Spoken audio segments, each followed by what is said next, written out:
Hi dears, welcome to Mythili Raj Health and Beauty channel. இன்னைக்கு நம்மளோட சேனல்ல என்ன பார்க்க போறோம்னு பாத்தீங்கன்னா வெள்ளை பூசணிக்காயோட துவையல் பார்க்க போறோம். சோ அதுக்கான ingredients வந்து நான் ரெடி பண்ணி வச்சிருக்கேன். பூசணிக்காய், சின்ன வெங்காயம் ஒரு 50 கிராம் அளவுக்கு, ஒரு 5 பூண்டு பல்லு, கொஞ்சமா புளி, கொத்தமல்லி, ஒரு தக்காளியை கட் பண்ணி வச்சிருக்கேன். கொஞ்சமா உளுத்தம் பருப்பு, 3 காஞ்ச மிளகாய், இது வதக்கிறதுக்கு தேவையான ஆயில் கொஞ்சமா. சோ இப்போ கடாய் நல்லா ஹீட் ஆயிடுச்சு.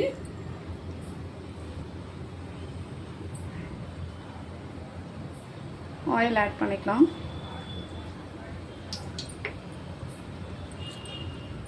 ஆயில் கடாய் ஹீட் ஆனதுனால உளுத்தம் பருப்பு போட்டுக்கோங்க.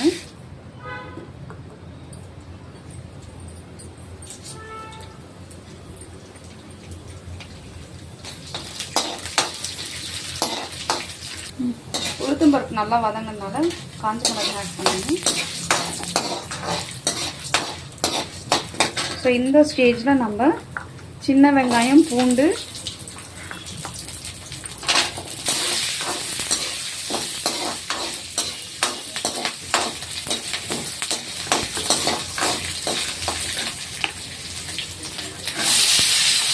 தக்காளி, கொத்தமல்லி எல்லாம் ஆட் பண்ணி வதக்கிடலாம்.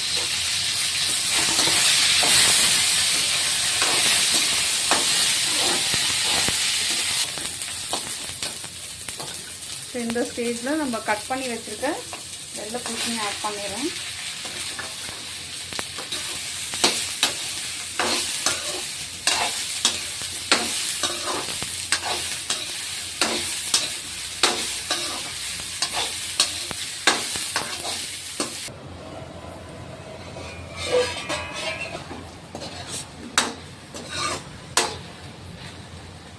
பூசணிக்காயிலே தண்ணி இருக்கும். அந்த தண்ணி நல்லா பிரிஞ்சு வந்து நல்லா வெந்து வந்ததுக்கப்புறம் ஆஃப் பண்ணிவிட்டு புளி போட்டு அரைச்சிட வேண்டியதுதான்.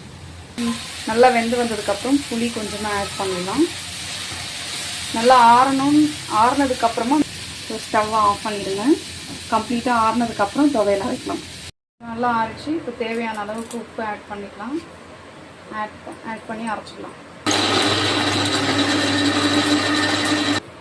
நம்மளோட துவையல் வந்து ரெடி ஆயிடுச்சு.